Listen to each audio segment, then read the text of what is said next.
The people will have a direct hand in the murder of the political aspirations of Sara Duterte, especially if the senators they elected ultimately convicts the VP. Kailangang malaman ng masa na nasa kanila nakalaan ang magiging itsura ng ating sistemang politikal in the years to come. Whether we ought to support the PDP Laban candidates who will most likely vote no against conviction, the progressive and makabayan candidates, or the bagong Pilipinas slate.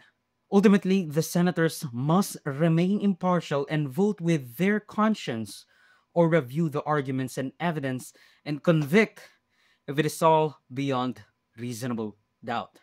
Ang 2025 midterm elections ay hindi lang magiging barometer ng performance at suporta ng tao sa incumbent na mayorya, which is what usually is the 2025 or any midterm elections sa Senado. And again, Kongreso. Magiging sintensya rin ang 2025 midterm elections sa mga Duterte sa larangan ng politika o kaya na may preserbasyon ng kanilang impluensya at dignidad sa mata ng masa.